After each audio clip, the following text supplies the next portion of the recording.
Imagine embarking on an unforgettable journey through the heart of Italy, where every turn is a new treasure and every moment is filled with beauty and culture. You start your adventure in Rome, the eternal city. Next, you venture into the rolling hills of Tuscany, where the air is perfumed with the scent of vineyards and olive grove. The journey continues to Venice, the floating city of canals and gondolas, after Five Earth and Milan. But your Italian adventure doesn't end on land. It's about to get even more extraordinary. A magical journey through Italy, topped off with a house music festival on Costa Cruise. Dance under the stars, relax in style, and discover exclusive performances on deck, all while sailing to some of the most beautiful destinations. There are 3 packages to choose from. Sailing dates are from September 24th through the 28th, 2025. Book yours now at festivaloncruise.com. Hi, everybody, and welcome back to Heidi's house. This is your host, Queen Bee Heidi B. And today's featured guest is Stanny Abram. He's an artist, DJ, music producer, and label owner. I'm so excited to have him taking part to this podcast. So are you ready to find out more about his house music journey? Then let's go. So here he is. Stanny Abram is in the Hello, house. Heidi. Hello, guys. How are you? Hope you're doing really good. Thank you. How are you? I'm very positive lately. Losing weight and getting a lot of recreation and working on myself, and feel much better like years ago. And I'm also more creative. Everything is perfect. Beautiful, beautiful, beautiful. I'm so happy to have you taking part of this Thanks podcast. for I having have me. you wonderful gentlemen from a high vibe team of artists. I have many Thank of you, you Heidi. joining in, and I'm so happy that you are one of these people, and you're gonna be our featured guest today. And as you know, it's very kind of snapshot, kind of short interview where I introduce you a little bit to the audience, and then we hear a mini mix in the end where we have some of your highlighted tracks. So, are you Okay. ready for the first question? Let's go. All Shoot. right, let's go. Yes. So, tell us a little bit, who is Stanny Abram? Uh, it's a little weird to talking about itself. I don't know.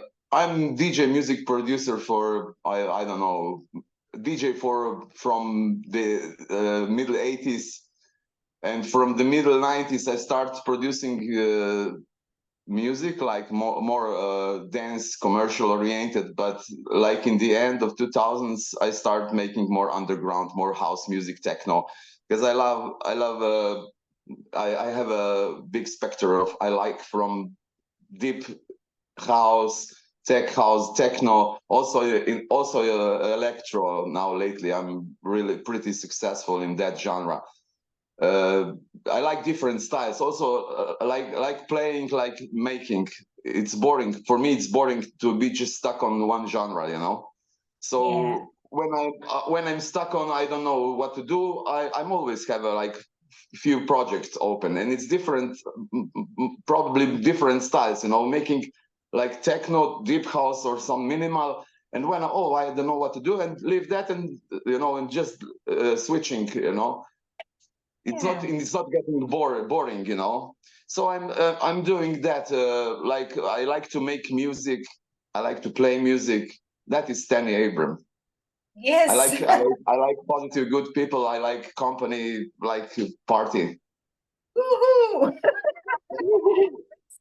That's the thing. And that's why I think we also vibe so well together, because I share with you the same thing, that I don't want to stuck in one particular genre of house or music in general, but want to explore. So Yeah. that's exciting and interesting. So I totally feel you on that. Now, Stanley, I'm gonna ask you about a little bit about the origins of your house music journey. So, what was it that got you into house music? What got me? It actually not got me into how it got me to actually to mixing tracks to music. It got me. I have an older sister, and she was already like in the beginning of the 80s. She was going out to discotheques, and at that time we are living like it was Yugoslavia. We are not independent yet, like Slovenia. So we were part of Yugoslavia, and we are actually living behind the iron curtain. We don't have so much sources of music and that. So you can actually get like music from DJs, from discotheque and tapes and that. Here was not in radio, also in stores was not so probably dance music. So I start listening that tracks, that cassettes, and I ask, oh wow, this is mixed. I want to do that. I want to try that, and then I start like making mixes with double cassette tape, cutting like with pause. Yeah. And with that was actually I learned that it's like 1 2 3 4 1 2 3 4, that all like mathematics in music, was before I was knowing mixing. I was actually understand how it's built it. After one sequence, after a verse, you cut and you put like from other tracks who you think it's like we're going through nice together. You put other sequence, and that was came to mix. Yeah. And then when I was still going to school, one friend recommended me to one friend DJ. He already bought his first turntables, and I go there to try that, and it was what this is, totally something. Wow, it's difficult. It's not simple, because now it's simple to learn DJ. You have beat sync and that, but at the time you need to learn, I don't know, half year to beat match and that, like a technique, but other thing is also to know music, to know tracks, to like to build the atmosphere, and that was learning, and that and then came like at that time was 86 87 was starting that like calling house music, was came that like from UK, that S Express, Bomb the Bass, Cold Cut, Beatmasters, and from Chicago, that Hip House, Doug Lazy, Tyree Cooper, and that was interesting. Was was not, how to say, have some magic, was Yes. different, like everything else, and it was actually interesting. It was built from samples, from like you maybe know little track, or maybe that was interest me. Oh my god, that's very creative, like to put some groove from one track, put some bass line or some sequence from other, and make something different from actually existing, what's already existing, and that gets me into, and it's all the time going it's going forward, like house music. It's really for me it's really funny. A lot of people probably that who are not so into music lately, like old geezers say, wow, back in the time was better music and blah. That's not true. Now it's not, I'm not going to say music is all the time good. Now it's more better production, cleaning sound. If you listen now like 20 30 years old tracks, they don't sound so don't have that fatness like now. They're good tracks, but if you play that track and one from now, you hear the difference. So music is all the time, all the time going forward. It's better, and so that gets me into exploring. Yeah, and that's the beauty of house music. It's exploring. Yes, wonderful. So really a DJ background there and this passion towards learning the craft of DJing. So this is your origin as a music producer as well there for the love of music, the house music and the DJing, making your mixtapes and then Yeah, turn. because this go together, DJing and making music. Because I think if DJ need to know, uh, actually, okay, when you make music for yourself, for your make express your soul. But deep inside you, you try to satisfy, something like you have a feeling that it could work on a dance floor. Yeah, Understand what I yeah, mean? Be yourself. You trying to be yourself, but if you're DJ, you actually know what move you. yes. So you have Make, some kind of experience. What like what people like or what maybe they will like. Because it's hard to be different. You know. yeah, yeah. Sometimes happen. You record some phrase. I found out we record middle 90s one track, and I found after 20 years, oh my God, we actually that melody was actually from that track. Yeah. After 20 years, I recognized, oh my God, that's actually that melody. But Mhm. you have some melody. It's hard to find some. Uh, it's everything is existed. Yes. To find something new, totally, wow, you're so unique. Yeah. It's I would say it's a constant mixing. The whole process is a constant mix. Yeah, So exactly. this, all right. Well, Stanley, if you think about, I know this is a very tricky question because there are so many artists, but could you name some of the artists that have been inspired you a lot?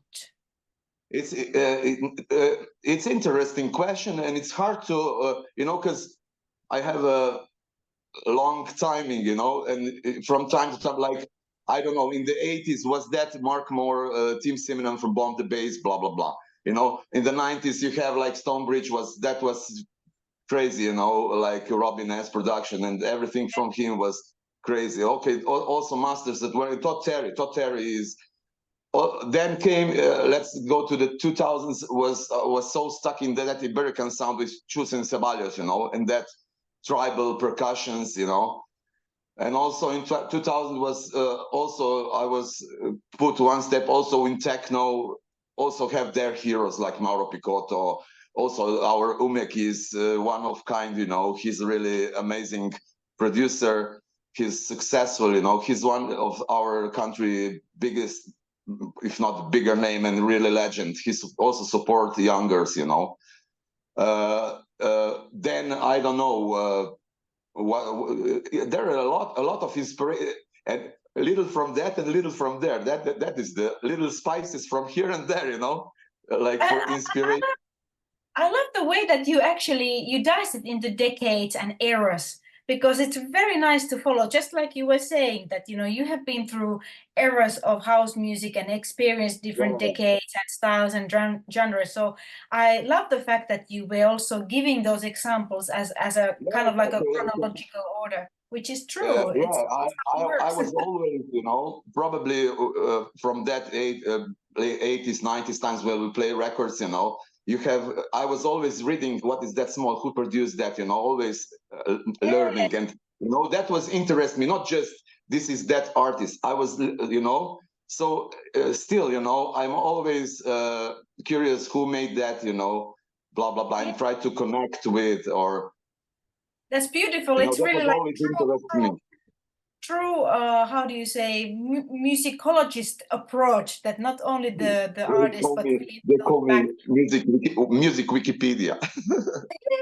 I was about to say this, that you are like a walking Wikipedia when it comes to this. was, That's so was, beautiful. was, was so funny. It was so funny. It was I don't know. A few months ago, here was some pop quiz, and one friend have a team, and he invited me because it was like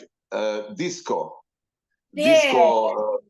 Even like about disco, and he invited me, come to my group, I'm sure we're gonna win.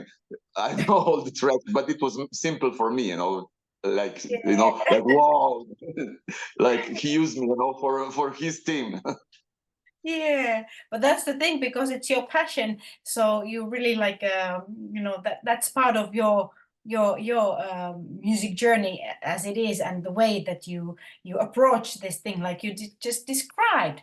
Now, now this is again a bit mission impossible then to ask, because of all that multitude of tracks. But Stanley, if you think about your career as a DJ, for instance, have you noticed that there are certain tracks, house music tracks, that you always come back to, or that you can still play anytime, or that are close to you somehow? You mean which how to say, getting Which older? tracks? No, how? Yeah. I don't. Maybe from Still Curly, "The Word Is Love," or Mm. his remix of "Special Love." Yeah. That was tracked like maybe in the 90s, but still sound amazing. Also, okay, let's go to the 80s, like that complete album, Quincy Jones, Michael Jackson, Thriller. Oh, That yes. sound unbelievable. After, I don't know, almost 40 years, a little less, but it sounds, you know what I mean. This is music which will be, and also will have, it will be forever, but it's hard, Yes. like you say, it's hard, with all this music, it's hard to choose one, the best. I can say like a few favorite albums, like Leftism from Left Field, Music for Jilted Generation, White Room from KLF, Yeah. Yeah. Massive Attack, Blue Lines, Homework from Daft Punk. That first album was also, when I hear that first album, oh my God, that was Yeah. out of this world. I'm glad that you share with those, for those viewers who are not maybe familiar and want to know, inspiring tracks and albums and so on. So I love the fact that you actually shared the albums also, and details for Yeah. few of them. So people, check them out if you don't know. Please do check them out and be inspired like we are. Now, you have done very wide catalog of productions, and you run your own labels as well.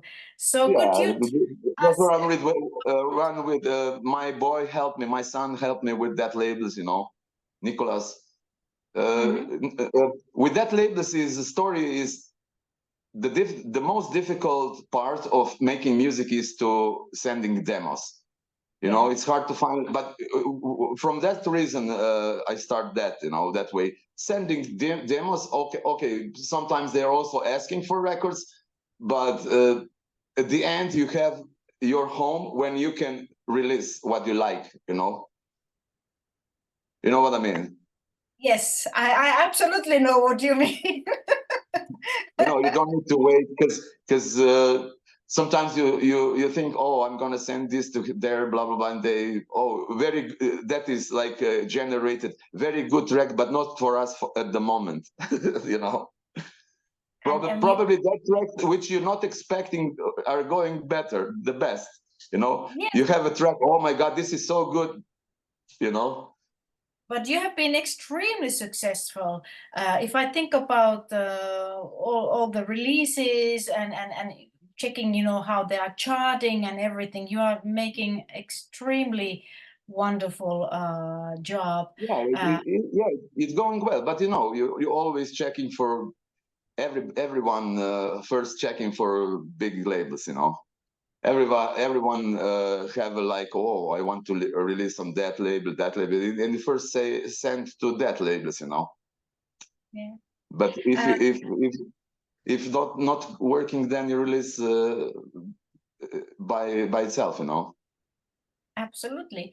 And if you think about your music, since you have a lot of releases, this might be, again, I'm putting a bit tricky questions here for my guests, but is there some track that is somehow very special for you? Maybe having a special story behind it or something like this. Is there something Not that stands out? not so story, but there are a few tracks which are favorites. Maybe I don't remember title. That one, that electro is special, which playing like Cox in last year, or playing in his BBC residency. Yeah. Then that Take Your Time on Family Grooves, play it overplayed by Marco Carola and others. And also that Prankster and Dancer remix was also a lot played by Capriati, Jamie Jones. There are that is good. You see, playing like big fishes, you know, your music. That is really, that makes you wow, really nice. You know, Yeah. they have a big audience, you know, and you see, oh wow, you know. You can get your music to the wider Yeah, audiences yeah. and You have some kind of confirmation, you know. absolutely. And if you were mentioning about some of these kind of highlights, but Stanley, for you as an artist and as a DJ, what would you say? What are your highlights of this long journey so far? What kind of things stand out that are somehow? A highlight is like that. What I'm like, I'm between. I've been for a few years #1 electro artist via that Beatstats. You know, you have that calculating Beatport charts. You know, electro artist. Now I'm first or second. You know, then like I mentioned, like Cox playing. Also last year, not last year. Yes, last year I received that region award, like for best regional remix for art, was art electro on Zen DNA, like best region remix, you know, award. That was so special, you know. I'm super proud of that, all of that, and happy for all that success. And again, I'm so happy that you were, willing to be a part of a High Vibe Labels team as well, and Yeah. collaborate Thanks for with. having me. Yeah, it's really truly a pleasure and an honor. Uh, Everything that you have been doing has been, just the top notch. So that's very, very, very good thing, for our team and for me as an artist to collaborate with you. So again, thank you for that as well. And you are super, I would say that you are super supportive also to fellow artists. And I see that you are having this approach that you are helping also other artists to try. This is, in this time, you know by yourself, it's like the most important, mostly it's more important than everything, than music is more important in social media, social network. I hate that, you know. Like you have a lot of now queens and kings, they all the time promoting. I'm 100% they paying for that. You have like that pages, like I'm not gonna mention, but that kings and queens, I'm 100% their team pay for that kind of names, like another bomb dropping by blah blah blah on, you know, but probably made by a ghost producer, you know, nothing. It's just puppet who acting like in their biggest stars, you know, and people following that and promoters following that and support that, you know. This is not okay, you know. You need to actually, today you need to actually, it's not important what you make music, how you play music. It's important to have a lot of followers on Instagram. Yeah, that is That something that has I've nothing to do with music. yeah, I've been noticing that as well, that is kind of approach where the image and social media goes over the actual content or product, or then, like you were mentioning, that the real talent behind there is not actually visible, but it's some kind of figurehead there, Yeah.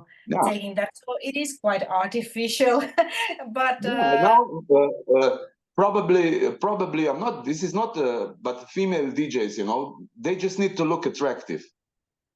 They just need to look attractive, and that's good. No skills, nothing, just attractive, and they acting like prima donnas, you know. And also like also in interviews they say, oh, it's hard for female DJs. What is hard? What is hard?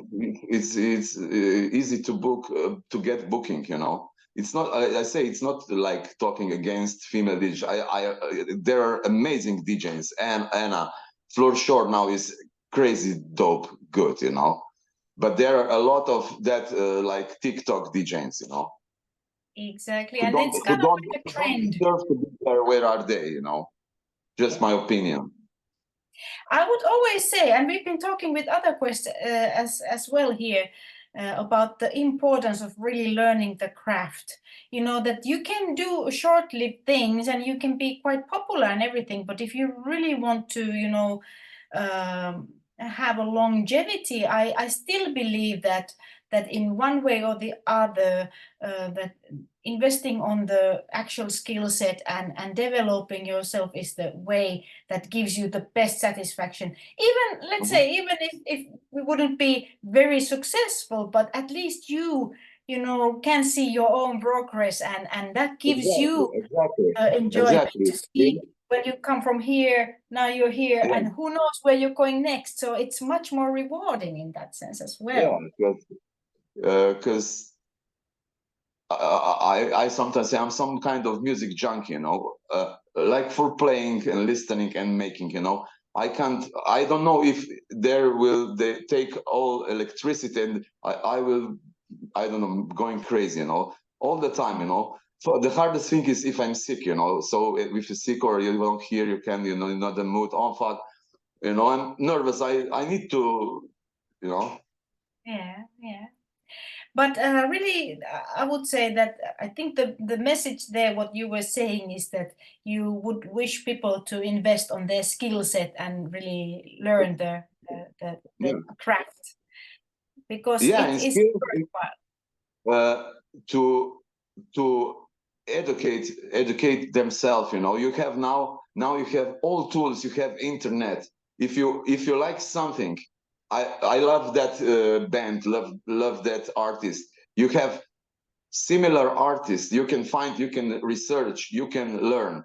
You know, not just that. What like they show you. Try to search. Not just using Shazam. Listening one DJ playing and using Shazam. Now I'm gonna play the same.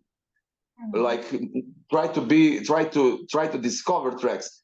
It was old tracks, new tracks, everything. You can find. I know a lot of music, but sometimes I blown up. Oh my God, what a track from the 80s! I never heard. You know, wow. You know. Yes, Wow, that's the thing. Yeah, that's the thing, that what you're describing, kind of the curiosity and being, you know, adventurous and having explorative attitude, that you kind of learn new and keep your eyes and ears open instead of just using what it's fed to you or given to you, so to say. That's how I would understand. Yeah. Yeah.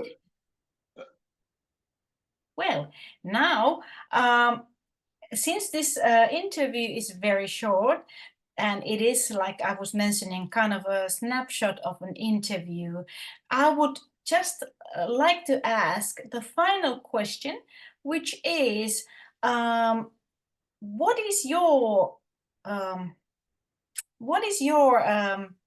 contribution to global house music community? What is your message, so to say, to message, not to say message, but I think DJ is promoter of music. DJs promote new artists, support new artists, you know. Don't follow that which are already famous. Follow your friends who try to be, who learn, who make music, play music. Support your friends. They're also, maybe they want to be, and they're gonna be one day big, and they're gonna be thankful to you. You support them. When he was down, he was not big, you know, because a lot of people, you were nobody see you before you have some success, you know. And then when you have success, wow, everybody like that friends, you know. Support your friends who try to do something, try to make something. Because probably okay, now is everything going faster. Like if you remember in our times, if you say house music, that was don't play house music. That was, you know, now it's normal house music, you know, and everything is normal now. Quickly, it's hard to say for something it's underground. Everything is now going fast, you know, because from underground going mostly tracks came from underground and then little add some vocals and it's like a commercial radio hit. So go support your musical friends. That's a beautiful message from Stanny Abram. Now, Stanny, quick peek for any future projects that we can look forward to. What working on album for Lazarus Man. Have some vocalists from New York, Angelica Deno, need to finish few tracks, and also from Australia, Rebecca Bergin. What else? I have nice releases coming up on Christian Smith Tronic Records, techno. Then also on Arevilo Records coming few techno summer with Latin flavored vocals, and also I'm a little. I also record now. Also, I love progressive. I'm so into that Hernan Cataneo, Nick Warren. So I make one nice EP 4-tracker. I think it in the end of this month coming out 4-tracker. Esperanza Liberalo. Coming, you know. Maybe wonderful. I forgot what to mention, you know, because also that with tracks I think record like was maybe 1 year waiting, you know. You sign the track for some label and after that's ridiculous. You make now track and after 1 year they release it. All that, you know. Yeah, but like for the audience now, you can be expecting beautiful new releases from Stanny Abram with various artists and in various styles. Now, if somebody wants to know more about you and your music, where can they find you in social media? They can find me on Facebook, Instagram, Twitter. I don't use it almost nothing. TikTok also I have, but I don't use it. Instagram, also SoundCloud. Right. SoundCloud, I regularly record mixes. That's my like passion, you know. I like to make mixes. I have Marba vibes. It's more deep tech house oriented. Then I have Aravilo podcast, Aravilo Raw, different styles of techno, and also Aravilo progressive, more progressive sound. Also after hours, which is more easy vibes, you know. I really like. I really enjoy to searching music and mixing music, you know. Beautiful. It's like a routine, you know. Yeah, and it's a beautiful approach to, you know, learning for anybody, you know, for searching new music and fusing things, mixing things, and that also, of course, affects then and gives new inspiration for production. So great advice from Stanny Abram. Now I'm gonna send you much love and thank you for this interview. I send you back love to Helsinki, Finland. Yes. Mwah. So what we're gonna me, Heidi. Hey, so now what is gonna happen is that we are gonna continue to a little mini mix, and again that's gonna contain some of your tracks there, and I look forward people's responses to this interview. And again, I thank you for being part of this podcast, as well as being part of my little high vibe label team. And it is truly a pleasure again. So take care Thanks, and many Heidi. blessings. And Ciao. Mwah.